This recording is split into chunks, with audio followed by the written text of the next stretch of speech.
எப்போ வராரு sir super star பிரச்சாரத்துக்கு? எதுக்கு சார் போய் மீட் பண்ணியிருக்கீங்க, அவர் வேணா அவர் வந்து வாய்ஸ் கொடுக்குறாரா இல்லை பிரச்சாரத்துக்கு வராரா? இந்த தடவை எங்களோட பேச்சு எதில் ரொம்ப சீரியஸாக இருந்ததுன்னா, ஏன்னா அவர் பெரிய உயர்ந்த உள்ளம் படித்தவங்கள தைரியமாக சொல்கிறேன், மக்களுக்கும் தெரிஞ்சுக்கிட்டுன்னு சொல்கிறேன். அடுத்த ஜென்ரேஷனுக்கு எப்படி தமிழ்நாடு வந்து பொலிட்டிக்கலாக கன்வர்ஷன் நடக்க போகுது. இப்போ விஜய் பற்றி கண்டிப்பாக பேசியிருப்பார். எல்லாரும் பற்றியும் பேசுவாங்கள்ல, அதெல்லாம் பேசாமல் இருக்க முடியாது. சினிமா விட்டுட்டு வரேன்னா சினிமா விட்டுட்டு நீங்கள் என்ன ஃபிலந்திராபி பண்ண போயிட்டீங்களா? பணமெல்லாம் நிறையா சம்பாரித்து மூட்டையாக பணத்தை தூக்கிட்டு போய் ஏழை மக்களுக்கு கொடுக்குறது. விஜய் வந்து ஆல்ரெடி பாப்புலர் பர்சன். விஜய் வந்து அரசியலே பண்ணலைனாலும் ரோட்டில் நடந்தால் 10,000 பேர் போய் நிற்கிறதுக்கு இன்னைக்கு காத்துக்கிட்டு இருக்காங்க. அவருக்கு அரசியலே வேணாம் சார். விஜய் சும்மா அவர் ஷூட்டிங்கில் இருக்கும்போது பஸ் மேலே நின்னாவே எவ்வளோ பேர் நின்று பார்த்தாங்கன்னு உங்கள் எல்லாருக்கும் தெரியும். இங்கே மட்டும் இல்லை, கேரளாவிலே பார்த்துருக்காங்க. சார் வணக்கம். வணக்கங்க. என்ன சார், சட்டமன்ற தேர்தலுக்கு எல்லாரும் உற்சாகமாக தயாராகிட்டு இருக்காங்க. இந்த நேரத்தில் பார்த்தா கேசவ விநாயகத்தை நீக்க போகிறாங்கன்னு ஒரு செய்தி வந்திருக்கு. என்ன விஷயம், என்ன நடக்குது பிஜேபியில்? இன்று ஆரம்பித்தோடனே ஒரு ஃபாஸ்ட் பால் போடுறீங்களே. இப்போ தானே பேட்டை தூக்கிட்டு வந்திருக்கேன், அந்த வேகத்தில் ஒரு ஃபாஸ்ட் பால் போட்டிங்களே. நார்மலாக ஒரு 11 ஆண்டுகளில் இருக்காங்க. அமைப்பு பொதுச் செயலாளர் ஜென்ரலாக பார்த்தீங்கன்னா மேக்ஸிமம் 5 வருஷம் 6 வருஷம் தான் இருப்பாங்க. அவரே ஒரு 2 வருஷமாக வந்து நான் தொடர்ந்து இருக்கிறேன், ஒரு மாற்றம் வேணும் அப்படின்னு தன்னோட விருப்பத்தை அவர் சொல்லிக்கிட்டு தான் இருந்தார். அரசியல் ரீதியாகவும் அவங்க அண்ணாமலை அவங்க புதுசாக வந்ததுனால அவருக்கு ஒரு துணை செய்கிறதுக்கு ஒரு ஆள் வேணும்னு நினச்சாங்க. விஷயம் தெரிஞ்சவர் தொடர்ந்து, ஏன்னா அவர் வந்து பொன்னார் காலத்துலேருந்து, தமிழிசை காலத்துலேருந்து, அதை தாண்டி அவங்க முருகன்ஜி காலத்துலேருந்து, எல்லா காலத்துலேயுமே அவங்க தொடர்ந்து அந்த பொறுப்பில் இருந்ததுனால ஒரு அனுபவசாலி இருக்கட்டும்ங்கிறது தான் அவங்க அண்ணாமலை அவர்கள் இருக்கும்போது எடுத்த முடிவு. அவர் சரி புதுசாக வந்திருக்காங்க, ஒரு இளைஞராக ஒருத்தர் மாநில தலைவராக வந்திருக்கும் போது இவர் அனுபவம் சார்ந்து இருக்கிறதுக்கும் ஒரு வீரியமான ஒரு இளைஞர் இருக்கிறதுக்கும் ஒரு காம்பினேஷன் ஃபேக்டர் நல்லா இருக்குங்கிற முடிவில் தான் அவங்க தொடர்ந்து வந்தாங்க. திருப்பி இப்போ 9 அவர்கள் வந்துட்டாங்க. ஸோ இப்படி நிறைய மாற்றம், ஒரு 4ன்னு நினைக்கிறேன் கிட்டத்தட்ட. அவர் வந்து பொன்னார்ஜி, தமிழிசை அவர்கள், முருகன்ஜி, அதுக்கப்புறம் வந்து அண்ணாமலைஜி, அதுக்கப்புறம் நான் கிட்டத்தட்ட 5வது ஒரு மாநில தலைவரை பார்க்கக்கூடிய லாங் டேர்ம் அமைப்பு பொதுச் செயலாளருங்கிறது ஆர்எஸ்எஸ் கொள்கையில் இல்லாத ஒரு விஷயந்தான். அதனால இந்த மாதிரி ஒரு நேரத்தில் இப்போ நீங்கள்லாம் சர்ப்ரைஸ் ஆனது எதுவாக இருக்கும்னா, எலெக்ஷன் டைம். ஆமாம், இன்னும் 1 மாதத்தில் எலெக்ஷன் இருக்குது, 40 நாள் கூட இல்லை எலெக்ஷனில். இந்த நேரத்தில் ஒரு அமைப்பு ரீதியான ஒருத்தரை மாற்றுறீங்களே அப்படிங்கும்போது எல்லாருக்கும் ஒரு கேள்விக்குறி வர்றது ஒரு நியாயம்தான் அது. ஆனால் அந்த கேள்விக்குறியில் ஒன்றும் இல்லை. எங்கள் கட்சி அமைப்பும் ஆர்எஸ்எஸோட அமைப்பை நீங்கள் கூர்ந்து கவனிக்கக்கூடியவங்களாக இருந்தீங்கன்னா மென்மேக்கோ தான். இந்த அமைப்பே எப்படி இருக்கும்னா மென்மேக்கோ. அவங்களுக்கு இட்ட பணியை செய்கிறதுக்கு வருவாங்க, பணியை வந்து வேறு இடத்துக்கு மாற்றும் போது அந்த பணி பண்ண போயிடுவாங்க. இன்றைக்கி காலையில் கூட அவங்க சந்தோஷ்ஜி அவர்கள் அவருக்கு இன்னொரு பொறுப்புக்கு போகிறதுனால ஒரு விடைபெறது மாதிரி ஒரு ஃபேர்வெல் பார்ட்டியாக நடத்தக்கூடாதுங்கிறது ஆர்எஸ்எஸோட சித்தாந்தம். ஏன்னா ஃபேர்வெல்ங்கிறது ஓய்வு பெற்று போகிறதுக்கு தான் ஃபேர்வெல் பண்ணுவாங்க. இவர் ஓய்வடைஞ்சு போகல. அடுத்த துறை சம்பந்தமாக ஆர்எஸ்எஸோட கட்டமைப்பில் நிறைய துறைகள் இருக்குது. இன்னொரு துறை சார்ந்து செயல்படுவதற்காக அடுத்த பங்கு அவங்க வந்து ஒவ்வொரு வேளை அவங்களோட கடமையே என்னன்னா, இன்றைக்கி அவங்க சந்தோஷ்ஜி அவர்கள் தெளிவாக சொன்னாங்க, இன்றைக்கி எங்களுக்கு வந்து பேசிக்காக வந்து பிரம்மச்சாரியாக இருக்கணும், ஒரு வருமானம் உள்ளவராக இருக்கக்கூடாது, அதை தாண்டி வந்து எந்த ஊருக்கு போட்டாலும் போகணும், எந்த பணி கொடுத்தாலும் செய்யணும் அப்படிங்கிறது அவங்களோட கட்டளை, அவங்களோட அமைப்பு. அந்த ரீதியாக தான் த்ரூ அவுட் இந்தியாவில் செயல்படுது. அப்போ சொன்னாங்க 27 இந்த மாதிரி சங்கட மந்திரிங்கிறாங்க, அந்த மாதிரி பீப்புள் இங்கே இருக்காங்க, இதில் இவர் ஒருத்தர் அப்படிங்கிற மாதிரி இன்றைக்கி அவரை பாராட்டும் போது சொன்னாங்க. ரொம்ப சிறப்பாக பாராட்டியிருந்தார் சந்தோஷ்ஜி அவர்களும் சரி, எங்கள் மாநில தலைவர் நயினார் அவர்களும் அவரை சிறப்பாக பாராட்டின கையோடு தான் இங்கே வந்து உங்களுக்கு நான் இன்டர்வியூ கொடுத்துக்கிட்டு இருக்கேன். அவருக்கும் உணர்வுபூர்வமான ஒரு மனிதர். எனக்கு பர்சனலாக வந்து கேசவ விநாயகஜி மேலே என்ன ஒரு அதீத ஒரு பற்று உண்டுன்னா, வேண்டுதல் வேண்டாமை இல்லாத ஒரு மனிதராக தன்னை வச்சுக்கக்கூடிய அந்த பக்குவத்தை ஆர்எஸ்எஸ் கொடுத்துருந்துச்சு அவருக்கு. 2வது, நான் புதுசாக வந்து நம்மெல்லாம் தமிழ்நாட்டில் வந்து ஹிந்தி தெரியாமல் வளர்ந்தவங்க, திராவிட கட்சிகளோட கோட்பாடுலேயே அப்படிதான் நம்ம காதில் விழுந்தது கேட்டது. நமக்கு அரசியல்னாவே என்னன்னா திராவிட அமைப்பு தான் புரிதலே இருந்தது. நான் பாஜகவுக்கு வர்றதுக்கு முன்னால என்னோட மிகப்பெரிய புரிதல் அரசியல்னா என்னன்னா திராவிட கட்சிகள் தான். பாஜகவில் போன பிறகுதான் இன்னொரு உலகத்துக்கு போன. நான் இன்ஃபேக்ட் நான் வெண்ணை என்டர் பாஜகவில் போகும்போது நான் ஏடியனாக தான் இருந்தேன். ஒரு மாற்று கிரகவாசியாக தான் உள்ளே போனேன். அதெல்லாம் எனக்கு ஒரு புரிதல் கொடுத்தது கேசவநாயம் அவர்கள் தான் எனக்கு சரியான புரிதல் கொடுத்தாங்க. வேற எதுவும் காரணம் இல்லையா சார் அவர் இது பண்றதுக்கு? வேற சர்ச்சைகளோ அந்த மாதிரிலாம் எதுவும் இல்லையா? அதாவது வெளியில உலகத்துல வந்த சர்ச்சைகள் எல்லாம் பொலிட்டிக்கலா கிரியேட் பண்ண சர்ச்சைகள். ஆர்எஸ்எஸோட கட்டுக்கோப்பும் கடமை உணர்வும் பார்த்தீங்கன்னா அது வந்து அளப்பரியது. அவங்க உயிர் தியாகம் செய்யக்கூடிய அளவுக்கு தன்னை வெல் ட்ரெயின்டு பீப்புளாக தான் இருக்காங்க. அவங்களுக்கு ஆசாபாசங்கள்லாம் ஒன்றும் இல்லை. சும்மா இது மாதிரி பாலிடிக்ஸில் இருக்காங்க. எப்போதுமே ஒரு அரசியல்வாதியாக இருந்தால் துற்றுவார் துற்றட்டும், போற்றுவார் போற்றட்டுங்கிற ஒரு நிலைமை தான் இருக்கும். அந்த நிலைமையில தான் அவருக்கு பற்றி நிறைய கதைகளும் கட்டுக்கதைகளும் கொடுத்தார். இன்னைக்கு கூட அது அண்ணாமலை அவர்கள் பேசும்போது சொன்னார், ஒரு புத்த துறவி மாதிரி எவ்வளோ தூற்றலும் போற்றலும் இருந்தாலும் ஒரே நிலைப்பாடில் இருந்தார் விநாயகம்ஜி அவர்கள். அவர் இந்த வாய்ப்பு அவருக்கு தன்னோட ப்ரெஷரை ஈஸ் அவுட் பண்ணிக்கிட்டு தன்னோட உடல்நிலையை கவனிச்சிக்கக்கூடிய அற்புதமான வாய்ப்பாக இருக்கும். அதனால் இந்த ஓய்வு, அதாவது இந்த மாதிரி பொலிட்டிக்கல் ப்ரெஷர் உள்ள ஜாப்பை காட்டிலும் நான் பொலிட்டிக்கல் ஆக்டிவிட்டி அவரோட மனநிலைக்கும் உடலுக்கும் ஏதுவாக அமையும் அப்படிங்கிற மாதிரி சிறப்பாக பேசியிருந்தார். அதனால் வெளியில் பேசுகிற பேச்செல்லாம் உண்மைத்தன்மையே கிடையாது. அது அப்படி பரப்ப. என்ன சார் ரோல் அவங்களுக்கு ஆக்சுவலாக? இப்போ ஒரு தலைவர், பொதுச் செயலாளர், நிர்வாகிகள்லாம் இருக்காங்க. அவங்களுடைய ரோல்ஸ் எல்லாம் நம்ம வெளியிலேருந்து பார்க்குறோம். இவர் என்ன பண்ணுவார்? இந்த அமைப்பு பொதுச் செயலாளர்னா அவரோட ரோல் என்ன பார்ட்டியில்? ஃபர்ஸ்ட் அவங்க ஆர்எஸ்எஸ்லேருந்து வருவாங்க. ஓகே. அது எப்படின்னா அட்மினிஸ்ட்ரேட்டிவ் முழுக்கவே கம்ப்ளீட் அட்மினிஸ்ட்ரேஷன் அவங்க கண்ட்ரோலில் தான் இருக்குது. செக் புக்லேருந்து ஆரம்பித்து வரவு செலவுலேருந்து ஆரம்பித்து அமைப்பு ரீதியாக கட்சியோட அமைப்பு ரீதியாக முடிவெடுக்கிறதா இருக்கட்டும், பொலிட்டிக்கலாக எடுக்கக்கூடிய முடிவுகளை ஆர்எஸ்எஸோட பார்வையும் கலந்து பாஜகவோட தலைமை பொறுப்பில் இருக்க நேஷனல் லெவல்லேருந்து வரக்கூடிய இன்ஃபர்மேஷனையும் கேதர் பண்ணி தமிழ்நாடுக்கு அது பொருத்தமாக மாற்றக்கூடிய ஒரு கம்ப்ளீட்டாக ஒரு ப்ராசஸ்ஸாக இருப்பாங்க. அவங்க ஒரு முழு ப்ராசஸ்ஸாக இருப்பாங்க. அந்த ப்ராசஸ்க்கு நம்ம எப்படி சாஃப்ட்வேரில் கோடு இருக்குமோ அந்த மாதிரி இவங்களுக்குன்னு ஒரு தனி code of conduct, code of ஆக்டிவிட்டின்னு ஒன்று பர்ஃபெக்டாக பண்ணி வச்சுருப்பாங்க. அதுக்குள்ளே தான் செயல்படுத்துவாங்களுடைய, அதை மீறி எதுவுமே செயல்படுத்த மாட்டாங்க. ஏன்னா அவ்வளோ ஒரு கட்டுக்கோப்பான ஒரு அமைப்பில் இந்த அமைப்பு ரீதியாக வரவங்க தான் என்னையை பொறுத்த வரைக்கும் பாஜகவோட அச்சாணியாக தான் இருப்பாங்க. அவங்க ஒரு ரியல் அச்சாணியாக இருப்பாங்க. ஏன்னா அந்த பாஜகவோட அதோட கம்ப்ளீட் அதோட சுழற்சியில் எவ்வளோ வேகமாக அரசியல் சுழற்சியை சுழன்றாலும் அந்த புடிமானங்கிறது, அந்த ஆர்எஸ்எஸ் கொள்கைங்கிற விஷயத்த ஒரு புடிமானம் பண்ணுறவங்க இந்த அமைப்பு பொதுச் செயலாளராக வரவங்க தான் இருப்பாங்க. அதனால தான் அவங்க பிரம்மச்சாரியாக இருக்குது. காரணமே அதான். ஏன்னா அவங்களுக்கு எதுலேயுமே வேண்டுதல் வேண்டாமல் எல்லாம் ஒரு மனப்பக்குவத்தில் அமைப்பில் இருக்கிறதுனால தான் அவங்களால இவ்வளோ பெரிய இயக்கத்தை நிர்வாகம் பண்ண முடியும். இவரோட விஷயத்தில், கேசவநாயகஜியோட விஷயத்தில் நீங்கள் தீர்க்கமாக பார்த்தீங்கன்னா 11 ஆண்டுகள் அவர் செயல்படும் போது இந்த 11 ஆண்டு தான் அதிகப்படியான வளர்ச்சி அந்த பாஜக சந்திச்சிச்சு. நல்லது கெடுதல் எல்லாமே அதிகமாக நடந்தது இந்த 11 ஆண்டுகள் தான்.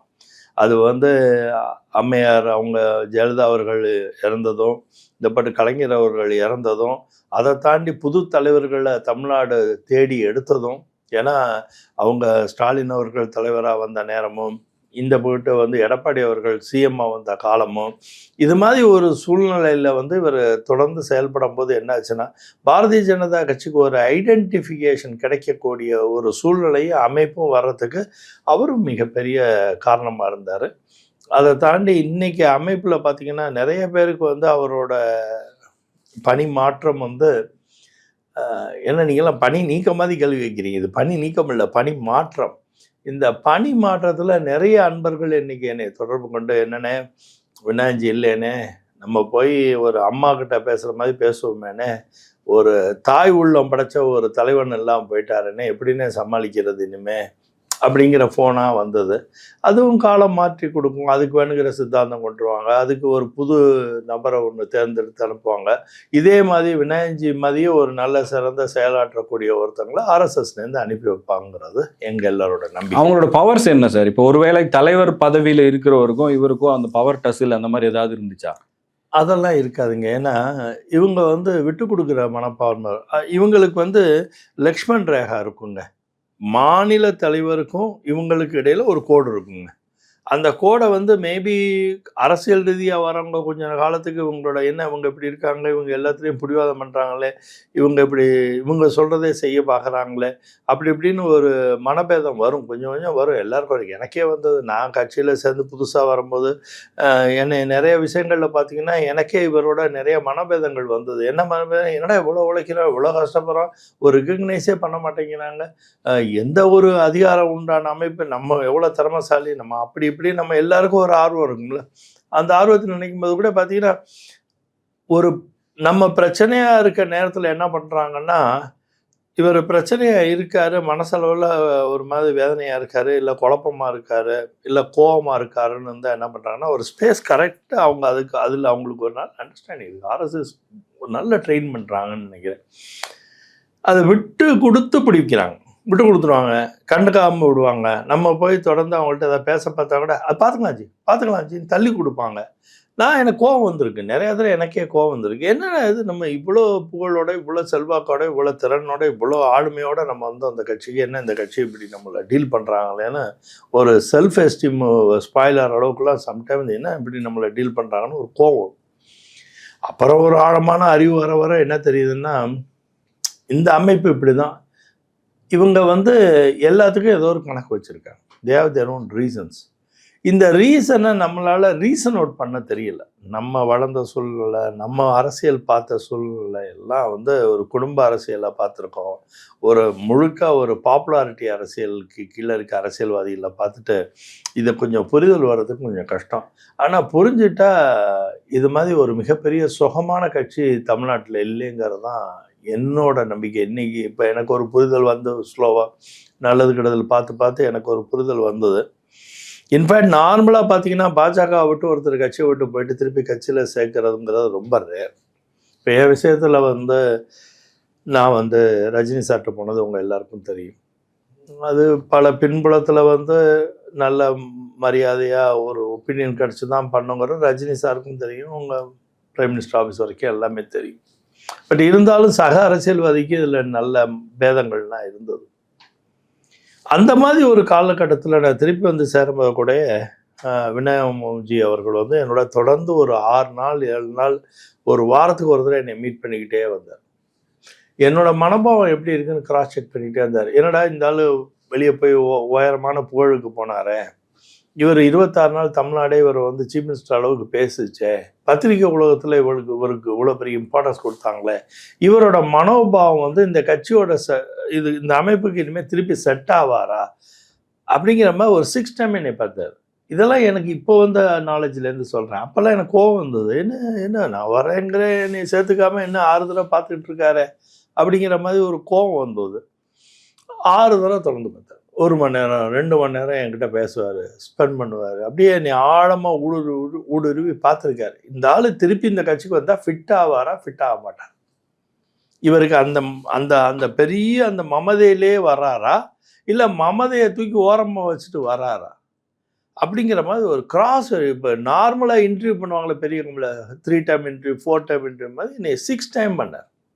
எனக்கு அப்போல்லாம் ரொம்ப வருத்தமாக வந்தது. என்ன ரொம்ப நம்மளை இன்சல்ட் பண்ணுறாங்களோங்கிறதெல்லாம் நான் கவலைப்பட்டிருக்கேன்.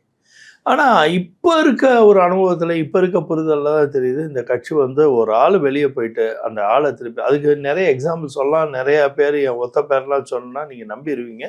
அந்த ரெஃபரன்ஸ் நான் கொடுக்க இங்கே விரும்பலை, அவங்க ஏற்றுக்கிறது இல்லை. அதுவும் என்ன மாதிரி வந்து நல்லா அவ்வளோ ரீச் ஆகிட்டு அதுக்கப்புறம் நானே ஒரு சொந்த கட்சி வச்சுட்டு அந்த கட்சியை வேணாம்னு சொல்லி திருப்பி நம்ம மோடிஜி மேலே இருக்கிற பற்றில் திருப்பி இந்த கட்சிக்கு வரும்போது அவ்வளோ ஈஸி இல்லை. அதனால தான் பார்த்தீங்கன்னா என்னை 3 வருஷம் என்ன பண்ணாங்க, எனக்கு பெருங்கொண்ட பதவியே கொடுக்கல. என்னை சும்மா அப்படியே மேனேஜ் பண்ணாங்க. ஏன்னா என்னோட இயல்பில் நான் திருப்பி அந்த அந்த பெப்போடு இருக்கக்கூடாதுங்கிற ஒரு பார்வை பாஜகவுக்கு இருக்கும்னு நான் நம்புகிறேன்.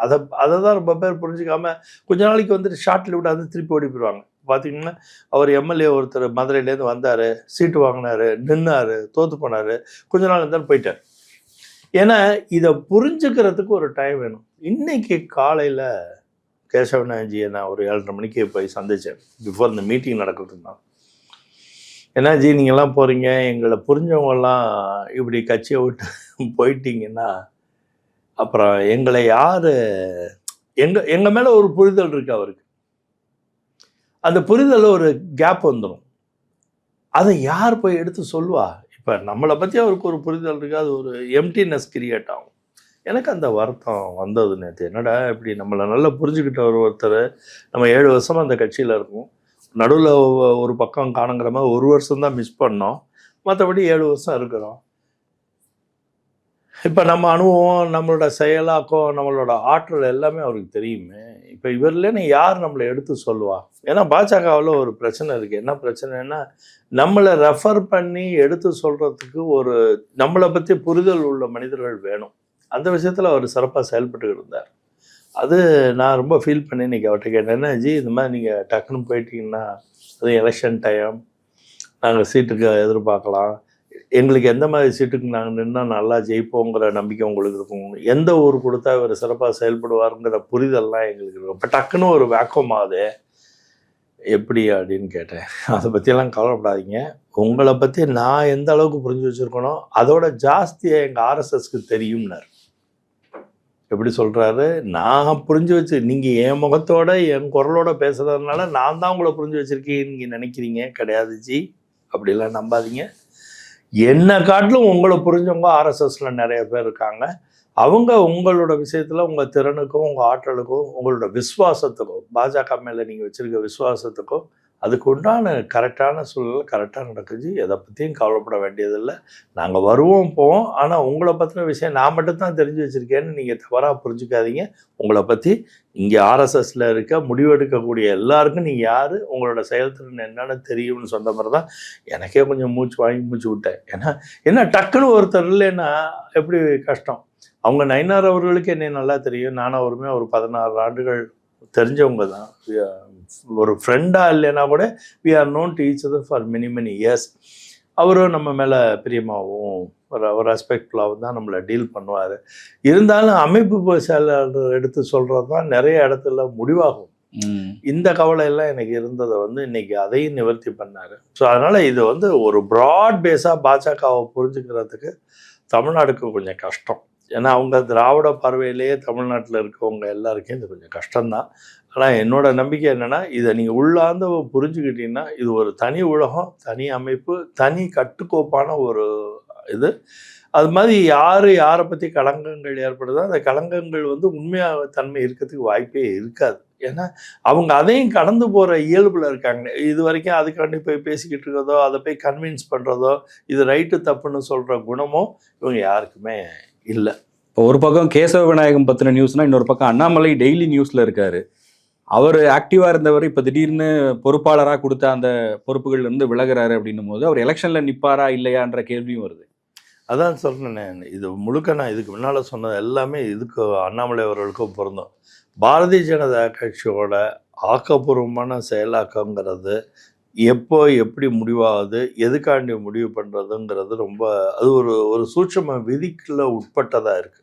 ஒரு சாதாரண மனிதரால் அதை புரிஞ்சுக்க முடியாது. ஒவ்வொரு நிகழ்வும் பார்த்தீங்கன்னா, மத்திய பிரதேசில் கடுமையாக போராடி வெற்றி அடைஞ்ச ஒரு சீஃப் மினிஸ்டர் கேண்டிடேட்டு டக்குன்னு ஒரு நாளைக்கு நேஷனலில் போய் ஒரு மினிஸ்டர் ஆயிடுவார். ஆனால் அந்த மத்திய பிரதேசில் ஒரு புதுசாக ஒரு சீஃப் மினிஸ்டரை உருவாவார். இதுதான் ஒரிசாவில் கடுமையாக போராடிட்டு இருக்கவரே இல்லாமல் திடீர்னு ஒருத்தர் சீஃப் மினிஸ்டர் ஆவார். அவங்க பாரதிய ஜனதா கட்சியோட ஃபண்டமெண்டலே எதை நோக்கி இருக்குனாங்க, ஒவ்வொரு நம்மெல்லாம் பேலன்ஸ் ஷீட்டு 1 வருஷத்துக்கு போடுவோம் கரெக்டாக. எல்லாரோட பேலன்ஸ் ஷீட்டும் 1 இயர் இருக்கும். மேபி லிமிடெட் கம்பெனியாக இருந்தால் குவார்ட்டர் பேலன்ஸ் ஷீட் போடுவாங்க. எவரி குவார்ட்டருக்கு ஒரு பேலன்ஸ் ஷீட் போடுவாங்க. அட்லீஸ்ட் ட்ரையல் பேலன்ஸ் பண்ணுவாங்க. இவங்க எல்லாத்துலேயும் 20 ஆண்டு ட்ரையல் பேலன்ஸ் பண்ணுறாங்க, பேலன்ஸ் ஷீட் போடுறாங்க. எல்லாத்துக்கும் கணக்கு இருக்குது, எல்லாத்துலேயும் தேவை ரீசன். எதுவுமே ஒரு எடுத்தவங்க அவுத்தவங்கிற சிந்தனையோ இல்லை இதுதான் லாபம் இதுதான் நஷ்டங்கிற சிந்தனையோ இருக்காது. இப்போ பாரதிய ஜனதா கட்சியை கூர்ந்து கவனித்து பாருங்கள். பாஜக நோட்டா கட்சின்னு சொல்லிக்கிட்டு இருந்தாங்க. இது நாள் வரைக்கும் பாஜகனா திராவிட கட்சிகள் நம்மளை எப்படி கிண்டல் பண்ணுவாங்கன்னா இது நோட்டா பார்ட்டிமா கரெக்டாக. இன்னைக்கு நோட்டா பார்ட்டியே இல்லை, ஆல்ரெடியே 18% எடுத்து ப்ரூவ் பண்ணியிருக்கோம். இப்போ தனிப்பட்ட முறையிலே நாங்கள் கிட்டத்தட்ட 11%க்கு வளர்ச்சிக்கு வந்திருக்கோம்.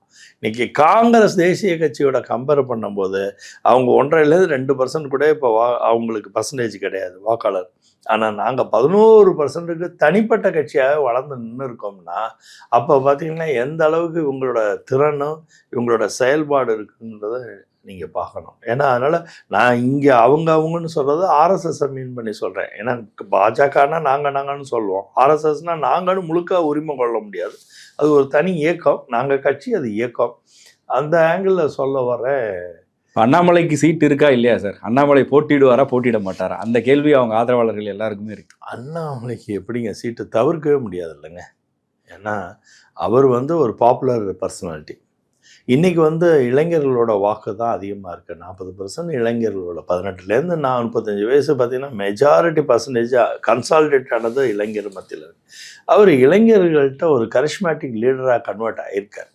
அதனால் அவர் போட்டியிடுவாராங்கிற கொஸ்டினே இருக்காது, எங்கள் கட்சிக்குள்ளே இருக்காது. வெளி உலகத்தில் அது ஸ்பெக்குலேஷனுக்கு வேணால் பயன்படுத்துவாங்களே ஒழிய எங்கள் கட்சிக்குள்ளே அந்த மாதிரி ஒரு பிரச்சனையே இருக்காது. பொறுப்பாளர்னு ஒரு ரோல் கொடுத்தாங்க, அதுலேருந்தே அவர் பின்வாங்கிட்டார். அதனால் அவருக்கு விருப்பம் இல்லையான்ற கேள்வியும் இருக்குது. இல்லைங்க, அது அவர் அதில் தெளிவாக தான் பேசியிருக்காரு. என்னென்னா ஒரு பொறுப்பாளர் இந்த மாதிரி பிரச்சனைகள்லாம் வரப்போக இருக்கும். அதில் உழைப்பு ஜாஸ்தியாக வரக்கூடிய நேரத்தில் அவங்க ஃபாதரோட ஹெல்த் ப்ராப்ளம் இருக்குன்னு அவரே தெளிவாக சொல்லியிருக்காரு. அப்போது அவருக்கு ப்ரையாரிட்டி மாறி இருக்கு. இந்த விஷயத்தோடு அவரோட ப்ரையாரிட்டி தன்னோட ஃபாதரோட ஹெல்த், அது இல்லாமல் அவங்க கொஞ்சம் சிக்காக இருக்கிறதுனால அவர் ரொம்ப பாசமானவர், குடும்பத்து மேலே அதிக பல தடவை தான் குடும்பத்தை பற்றியும் தான் வயக்காடை பற்றியும் தான் வளர்க்குற ஆடு மாடு இதெல்லாம் பற்றியெல்லாம் நிறையா சொல்லியிருக்காரு. கோழி ஆடு மாடெல்லாம் பற்றி நிறைய பேசியிருக்காரு. அதனால் அவர் அந்த மாதிரி ஒரு மண்ணின் மைந்தராக இருக்கிறதுனால அவருக்கு இருக்கிற ப்ரையாரிட்டியில் மாறி இருக்கலாமே ஒழிய மற்றபடி அவரோட ஆர்வம் கட்சி. இன்னைக்கு கூட பிளேனுக்கு போகிறதுக்கு முன்னால் உடியாந்து ஒரு 10 நிமிஷம் அவர் கேசவன்ஜியோட உட்காந்து பேசிட்டு போகணும் தான் வந்தார். வந்த இடத்துல இந்த மாதிரி ஒரு மீட்டிங் போனவங்க கூட உட்காந்து அவரும் மேடையில் மைக் எடுத்து அவரை பாராட்டிட்டு தான் வேகமாக போனார். அதனால் எனக்கு தெரிஞ்சு கட்சிக்குள்ளே நீங்கள் பார்த்தீங்கன்னா கட்சியை விட்டு வெளியே பண்ணும்போது எல்லாருமே பாரதிய ஜனதா கட்சி விமர்சன பொருள் ஆக்கிறதுக்கு ஆர்வப்படுறாங்க. அது வேணுன்ட்டே அது தொடர்ந்து தமிழ்நாட்டில் நடக்குது. எஸ்பெஷலி மீடியா அது வேணுன்ட்டே பாஜகனா ஏதாச்சும் ஒரு விதத்தில் அதை விமர்சனம் பண்ணணும், பொய் பிரச்சாரம் பண்ணணும்னு நினைக்கிறது. அது அவங்களோட அறியாமையை காமிக்குது ஒரு சைடாக, ஒன்று இயலாமை காமிக்குது. இல்லை மேபி அவங்க பொறாமப்படுறாங்களா என்னன்னு தெரியல. அது கூட பொறாமையோட வெளிப்பாடாக கூட பாஜக குறை பேசுறதுன்னு ஒரு காரணமாக இருக்கும்னு நான் நினைக்கிறேன். காலம்தான் இதுக்கெல்லாம் பதில் சொல்லும். அண்ணாமலை அவர்கள் கண்டிப்பாக நிற்பார், நிச்சயம் இந்த எலெக்ஷனில் வெற்றி அடைவார். அவர் எம்எல்ஏயாக போய் அசம்பிளியில் போய் அந்த ஃப்ளோரில் ஒரு ஹீரோவாக நிற்பாருங்கிறது தான் என்னோட விருப்பம். Okay sir. தேர்தல் அறிக்கை எல்லா கட்சியும் தயாரிப்பாங்க, அதுக்கு ஒரு நடைமுறையை நம்ம பல ஆண்டுகளாக பார்த்துட்டு இருக்கோம். நீங்கள் என்னென்னா பெட்டியாக கொடுத்து ஊராக அனுப்புகிறீங்க, என்ன சார் பண்ண போகிறீங்க? தேர்தல் அறிக்கைன்றது தனித்துவமாக இருக்கணும், நீங்கள் ஏதாவது ஒன்று உருவாக்கணும். மக்கள்கிட்ட போய் கேட்குறோம் அப்படின்னா மக்கள் சொல்கிற எல்லாத்தையும் நீங்கள் தேர்தல் அறிக்கையில் கொடுத்துருவீங்களா?